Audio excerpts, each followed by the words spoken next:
ምቀኝነት ሲያውረው ምን ያደርጋል? እከሌን ሐያቱን ማበላሸት አለብኝ። በትምህርት ላይ እየደረሰ ነው። አዎ ቤት እንዲቀመጥ ማድረግ አለብኝ። መተት አሰራለሁ፣ ድግምት አሰራለሁ ብሎ ጠንቋይ ቤት ይሄዳል። እሱን ትዳር ከሆነ ትዳሯን እንድትፈታ ታደርጋለች። ሴትም ከሆነች ስራው እንዲበላሽበት ያደርጋል። ሱቁ እንዲታሸግበት ያደርጋል። ከአካባቢው እንዲፈናቀል ያደርጋል። በምን? በምቀኝነት። ቆንጆ ሴት በቆንጆ ሴት ነው የምትቀነው። ወንድ በወንዱ ነው። ነጋዴ በነጋዴ ነው። ተማሩ በተማሪ ነው። ባለስልጣኑ በባለስልጣኑ ነው። ሁሉም ባለበት ፊልድ ነው። ምን ያለው ልጄን እኮ ባለቤቴ ልጄ ነው ስላለች እንጂ ከኔ ትውለደው ከሌላው ትውለደው አላውቅም። ሸሃዳ ያለ በአጠቃላይ ወንድማችን እህታችን፣ የእሷ ጭንቀት የእሱ ጭንቀት ይሰማናል። የእነሱ ደስታ ያስደስተናል። ሰሃባ ነበረ ነብዩ ጀነት የመሰከሩለት። ከመስጊዱ በር ሲገባ አንድ ቀን አሁን የጀነት ሰው ይመጣል አሉ። አንድ ሰሃባ ገባ። በሁለተኛው ቀን ሲደግሙ ያው ሰሃባ ገባ። በሶስተኛው ቀን ሲደግሙ ራሱ ሰሃባ ሲገባ የአምር ኢብኑ አልዓስ ልጅ የሆኑት አብዱላህ ኢብኑ አምር ኢብኑ አልዓስ ጀነት የገባትና ስራ ለሊት መስራው ልዩ ዒባዳ አለ፣ እሷን ማጣራት አለብኝ የሆነ ሲስተም ፈልጌያል። ሄደና ቤትህ ትንሽ ጊዜ ልቆይ ነበር ትፈቅድልኛለህ ወይ? ከቤተሰብ ጋር ትንሽ አትስማሙ? ችግር የለም ሰሃቦች አይደል ቤቴ ቤትህ ነው አብሽራ ገባ። እሱ ምንድነው ጀነትን ፈልጎ ነው ሌላ ነገር አይደለም። ለሊት ተነስቶ እንደዚህ የተኛ መስሎ እየከፈተ ያ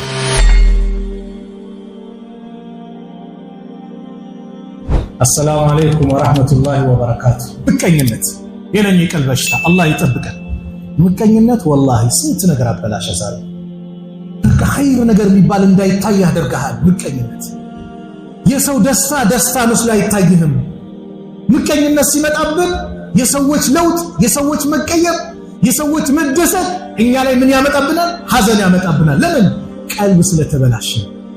አንድ ዓሊም ስለ ምቀኝነት አንድችን ነገር ይናገራሉ። ማን መሰላችሁ? ሐቲብ ኢብኑ አልዓስ የሚባሉ ረሂመሁላህ ራይቱ الناس يتحاسدون ሰዎች ሲመቀኛኙ ተመለከትኩኝ። فنظرت في قوله تعالى يا الله ንግርን ደሞ ስመለከት نحن قسمنا بينهم معيشتهم في الحياة الدنيا በዱንያ ሀያት እኮ እኛ እነሱ መዒሻ ኑሯቸው ሪዝቃቸው ምን ብለናል? አከፋፍለናል። የሚሰጠው ማን ነው? አላህ ነው። ምን አሉ ታዲያ? فتركت الحسد በዚህ ጊዜ ምቀኝነትን ተውኩኝ። ለምን? የአላህ ማከፋፈል ሪዝቁ የሚሰጠው አላህ ነውና በሱ በአላህ ስጦታ መጥላት መስሎ ስለታየኝ በዚህ ምክንያት አቆምኩኝ። ሰው ከተጻፈለት ውጪ ያገኘ ነገር ግን ምቀኝነት ሲይዘው ምን ይሆናል? የአላህ ባሪያዎች ላይ ይመቀኛል። ምቀኝነት በተደጋጋሚ በብዙ ሚዲያ እንደምናገረው ቀልብን ከማቆሸሽ አልፎ ወደ ኩፍር ነው የሚወስደው። ልብ በል ኩፍርን ሁላችንም እንጠላለን። ጀሃነም መግባት ሁሉም ይጠላል። ለምን ከተባለ ይሄ ቀልብ ሲበላሽ የቀልብ በሽታ ነው። ምቀኝነት ሲያውረው ሰው ከቻለ እሱን ትዳር ከሆነ ትዳሯን እንድትፈታ ታደርጋለች። ሴትም ከሆነች ስራው እንዲበላሽበት ያደርጋል። ሱቁ እንዲታሸግበት ያደርጋል። ከአካባቢው እንዲፈናቀል ያደርጋል። በምን? በምቀኝነት። ያ ሁሉ ደግሞ ካልቻል ማለት በጣም ምቀኝነቱ ሲያይልና ሲበዛ ደግሞ ምን ያደርጋል? ጠንቋይ ቤት ይሄዳል። ምን ሊያሰራ? ድግምት ሊያሰራ። ልብ በሉ ማንኛውም ሰው ድግምት ሲያሰራ ከመሬት ተነስቶ አይደለም፣ መጀመሪያ እቺ ስትበላሽ ነው። ቀልብ ምቀኝነት ሲያውረው ምን ያደርጋል? እከሌን ሐያቱን ማበላሸት አለብኝ። በትምህርት ላይ እየደረሰ ነው። አዎ ቤት እንዲቀመጥ ማድረግ አለብኝ። መተት አሰራለሁ፣ ድግምት አሰራለሁ ብሎ ጠንቋይ ቤት ይሄዳል። በእስልምና አስተምሮ ጠንቋይ ቤት መሄድ ድግምት ማሰራት ደግሞ ኩፍር ነው። የቁሉ ረሱሉ ዓለይሂ ሰላቱ ወሰላም መን አታ አራፈን ፈሰደቀሁ ቢማ የቁል ፈቀድ ከፈረ ቢማ ኡንዚለ ዓላ ሙሐመድን ሰለላሁ ዐለይሂ ወሰለም። አንድ አውቃለሁ ባይ ቤት ጠንቋይ ቤት ሄዶ የጠንቋዩን ንግር እውነት ብሎ ከተቀበለ በሙሐመድ በተወረደው ቁርአን ክዷል አሉ ነብዩ ሰለላሁ ዐለይሂ ወሰለም። መካር ነው፣ በቁርአን መካር ነው፣ ኩፍር ነው ማለት ነው። ጠንቋይ ቤት ይሄዳል። ለምን? በቃ እሱ ሲገባ ሲወጣ ማየት እሱ ያስጠላኛል፣ ከትምህርቱ ማስተካከል አለብኝ፣ ትዳሯ እንዲፈርስ ማድረግ አለብኝ ትላለች። ደግሞ ሁሉም መሰሉ ላይ ነው። ቆንጆ ሴት በቆንጆ ሴት ነው የምትቀነው። ወንድ በወንዱ ነው። ነጋዴ በነጋዴ ነው። ተማሩ በተማሪ ነው። ባለስልጣኑ በባለስልጣኑ ነው። ሁሉም ባለበት ፊልድ ነው ምን ያለው? ምቀኝነት ያለው ባለበት ፊልድ። ንግዱ ሲጧጧፍ፣ ደንበኞች ሲመጡ፣ አላህ ርዝቁን ሲከፍትለት ሲያት እንዴት ይላል? ምን ይመራል? ውስጥ ይቃጠላል፣ መበላሸት ይመጣል። እንጂ ይሁዳዎችን እኮ ይሁዲ ያደረጋቸው ይሄ ምቀኝነት ነው እንጂ የነብዩ ሰለላሁ ዐለይሂ ወሰለም መልእክተኝነትን ወላሂ በደንብ ያውቃሉ። ለምን በተውራት በእንጂል በደንብ ተገልጾላቸዋል። ያዕሪፉነሁ ከማ ያዕሪፉነ አብናአሁም ልጆቻቸውን እንደሚያውቁት የእኛን ነብይ አለይሂ ሰላቱ ወሰላም በደንብ ያውቁታል። አንተ ልጅህን እኮ በአላህ ጀርባውን አይተህ ትለየዋለህ። አብዱላህ ኢብኑ ሰላም ይሁዲ ነው እንደምታውቁት። እስልምናን ተቀብሎ ይሄ የቁርአን አንቀጽ ስለወረደ ልጆቻቸውን ከሚያውቁት የበለጠ ያውቁታል የሚለውን የቁርአን የተረዱ ሰሃቦች ጥያቄ ጠየቁት። እንደው ነብዩና አለይሂ ሰላቱ ወሰላም ልጆቻችሁን ከምታውቁት የበለጠ ታውቃላችሁ እንዴ ሲል ከዛ በላይ ነው እንጂ ነብዩን ማምናቃቸው አለ። ልጄን እኮ ባለቤቴ ልጄ ነው ስላለች እንጂ ከኔ ትውለደው ከሌላው ትውለደው አላውቅም ማለት በዚህ ተራጠር እርግጠኛ አይደለም። በነብዩ ግን ምንድነው ሰለላሁ ዐለይሂ ወሰለም እርግጠኛ ነን። ታዲያ ምን ከለከላቸው? ሐሰደ ሚን ኢንዲ አንፉሲሂም እንዳለው በውስጣቸው ያለ ምቀኝነት በሽታ ነብዩን እንዳይከተሉ አድርጋቸው። ለምን ከአረቦች መጣ? ለምን ከበኒ እስራኤል አልመጣም? አለ ምቀኝነት። ዛሬ ምቀኝነት እኮ ሰው በሰው ደስታ መደሰት አለብን ብለናል። እንደ እስልምና አስተምሮ ዓለም ላይ ያሉት ሙስሊሞች ለኛ ምንድናቸው? ወንድሞቻችን ናቸው አይደል? የነሱ ደስታ ያስደስተናል፣ የነሱ ሐዘን ያሳዝነናል። ሶሪያ ድል ስታገኝ ለምንድን ነው የተደሰተው ሙስሊም? አምባገነን ስርዓት ነበር፣ ሙስሊሙ የሚጨቆንበት ነበር። ብዙዎቹ እስር ቤት ብዙ መከራ ያዩበት ነው። ከዛም አልፎ ሀገራቸውን ትተው እዚህኛ ጭምር ሀገራችን የተሰደዱ የሶሪያ ወንድሞቻችንና እህቶቻችን አሉ። በየሀገሩ ነው የተበተኑት። እንደውም እኛ ሀገር የመጡት ጥቂቶቹ ናቸው። ቱርክ ላይ ከ4 ሚሊዮን በላይ ሶሪያዎች እዛ አሉ። ይሄ ለውጥ ሲመጣ ይሄ ድል ሲመጣ ዓለም ላይ ያለው ሙስሊም ተደስቷል። ያን ደስታ ደግሞ ያ ረብ ለፊልስጤም ወንድሞቻችንም አድርግልን ብለህ ዱዓ ስታደርግ ደግሞ ደሙም ይፈላል ይቃጠላል ይላል። ያላወቁት ነገር ምንድነው? ኢስላም ማለት ዓለም አቀፍ ነው። በዘር የታጠረ አይደለም፣ በሀገር የታጠረ አይደለም። ኢነመል ሙእሚኑነ ኢኽዋ ሙእሚኖች እኮ ወንድማማቾች ናቸው። ሰልማንን ከፋርስ ያመጣ ዲን፣ ቢላልን ከሀበሻ፣ አቡበከርን ከቁረይሽ፣ አብዱላህ ኢብኑ ሰላምን ከይሁዲ አምጥቶ አንድ ቦታ እንዲቀመጡ እንዲያወሩ ያደረጋቸው ከሊመቱ ላኢላሃ ኢላላህ ነው። ሸሃዳ ያለ በአጠቃላይ ወንድማችን እህታችን፣ የሷ ጭንቀት የሱ ጭንቀት ይሰማናል፣ የነሱ ደስታ ያስደስተናል።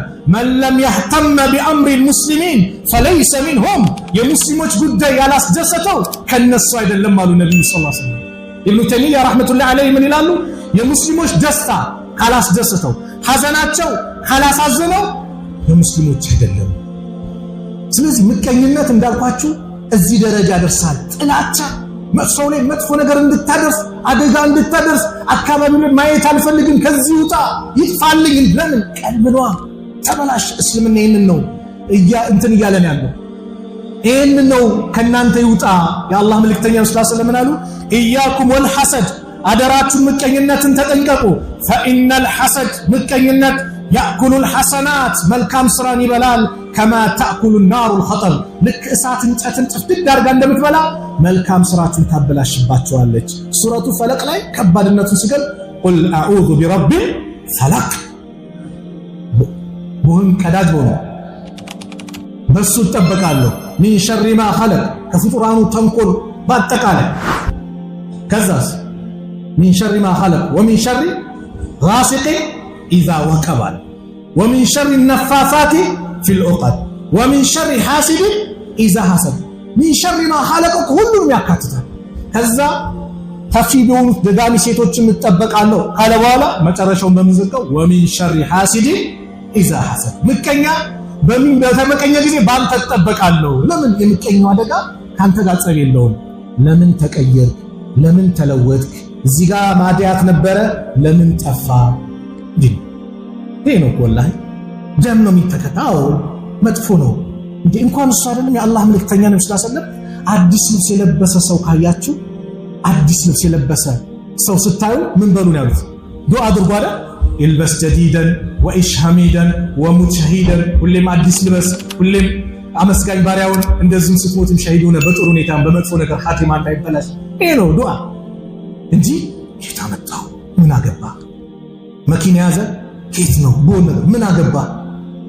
የሚያከፋፍለው ማን ነው? አላህ ነው። አም يحسدون الناس ሰዎች ይመቀኛሉ እንዴ አላማ አታሁም الله من فضله አላህ በሰጣቸው ችሮታ ምን ማለት ነው ምቀኝነት? አላህ ለከሌ ለምን ሰጠው እያለ ነው። ሰጪው ማን ነው? አላህ። ከአላህ ጋር እኮ እየተከራከረ ነው። ስለዚህ ምቀኝነትን መራቅ። ምቀኝነት ከባድ በሽታ ነው። አንድ ሰሃባ ነበረ ነብዩ ጀነት የመሰከሩለት።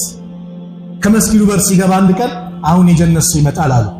አንድ ሰሃባ ገባ። በሁለተኛው ቀን ሲደግሙ ያው ሰሃባ ገባ። በሶስተኛው ቀን ሲደግሙ ራሱ ሰሃባ ሲገባ የአምር ኢብኑ አልዓስ ልጅ የሆኑት አብዱላህ ኢብኑ አምር ኢብኑ አልዓስ ጀነት የገባትን ስራ ለሊት መስራው ልዩ ዒባዳ አለ፣ እሷን ማጣራት አለብኝ የሆነ ሲስተም ፈልጌያለሁ።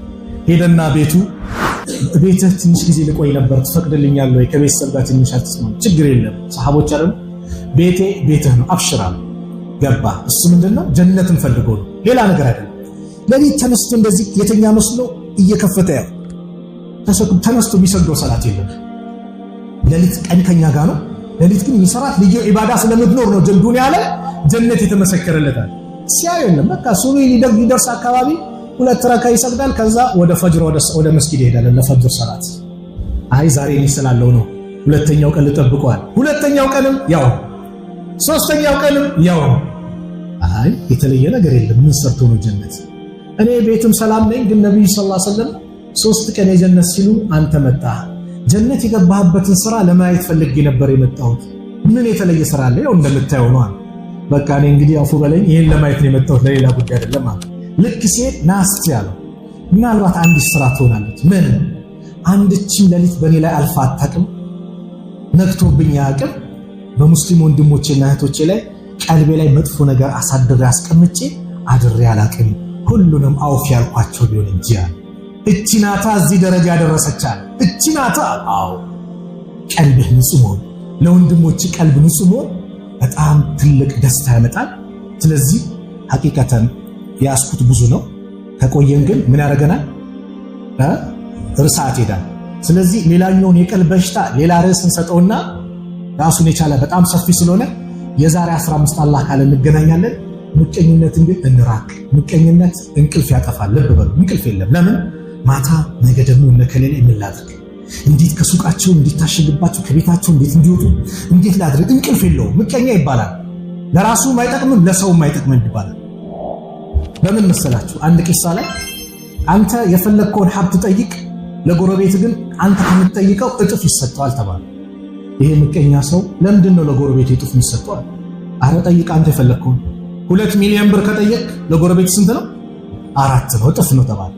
ለጎረቤት እጥፍ? አዎ። ለምን? ምን አገባ ጠይቅ። አላህ ይሄ ምቀኛ አሰላሰልና ለጎረቤት እጥፍ የሚሰጠው ከሆነ እንግዲያውስ የኔን እጥፍ የሚያገኝ ከሆነ የኔ አንድ አይን ይጥፋ አለ። የጎረቤቱ ስንት አይን እንዲጠፋ? 2 አይን እንዲጠፋ። ወሚን ሸሪ ሐሲድ ኢዛ ሐሰድ። ከምቀኛ አላህ ይጠብቀን። ቀልባችንን ንጹህ አላህ አድርግልን። ቀልባችንን ንጹህ አላህ አድርግልን። አላህ Subhanahu Wa Ta'ala ከቀልብ በሽታ አላህ ይጠብቀን።